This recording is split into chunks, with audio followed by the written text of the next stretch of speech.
Hello everybody, my name is John. As we all know, having a house is part of the American dream. So having a healthy loan is really important because it raises the value of the house and makes it look better. So today I'm going to show you the right way to plan an Augustine loan in North Florida according to the instructions from the University of Florida Department of Environmental Horticulture and my experience following these instructions as a homeowner. That's my house and that's enough. Notice that an Augustine grass can only be planted in the states shown in green in this US map. Now, there's a few steps that have to be followed before you follow the procedure that I'm going to show you. Soil needs to be tested for the right nutrients as far as pH balance, nitrogen, phosphorus, and potassium levels. You want to do this because you want to select the right fertilizer for the job. Notice that fertilizer bags have three numbers. First one is nitrogen, the second one is phosphorus, and the third one is potassium. You also want to measure the area in which you want to work to know how much soil you need. Always call 811 before you dig because you don't want to make the mistake that this guy is making that could be fatal. So call them, they will come in for free and mark the underground utilities for you so you don't have to worry about them. In North Florida, San Augustine grass has to be laid 1 month before the hot summer month, which is June, and 1 month before the cold winter months, which is November.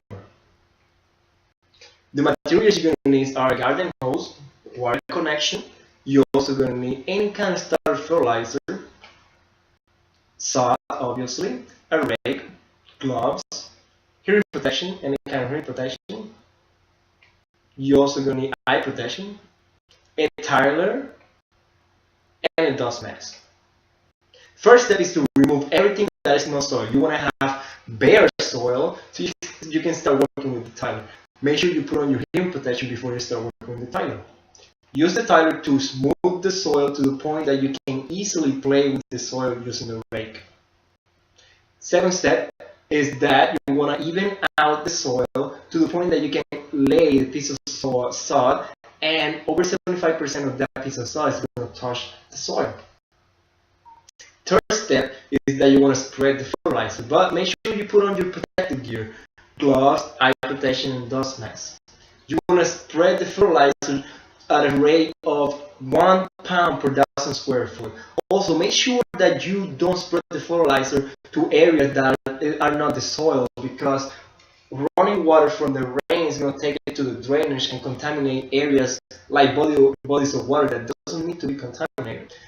Fourth step is that you want to spray the water on the soil to the point that you don't want the soil to be dry, you don't want it to be oversaturated, but you want it to be moist like this. Then you're going to lay the pieces of sod in a brick-like powder if you have the square or the rectangular sod. If you have that rolling sod, you can just lay it like a puzzle. Make sure the corners and ends are close together so that weed doesn't grow between them. Then you want to apply pressure to the sod to the point that you want that piece of sod to make contact with the soil so the roots can easily establish themselves. For the first 7 to 10 days, you want to water multiple times for 5 to 10 minutes. Then for the next 2 weeks, you want to do it every 2 to 3 times a week, 5 to 10 minutes. And then after that, you want to do it weekly. Then you want to cut the grass 14 days after installation at the highest setting of that machine. And that, following those instructions, is how you go from this to this.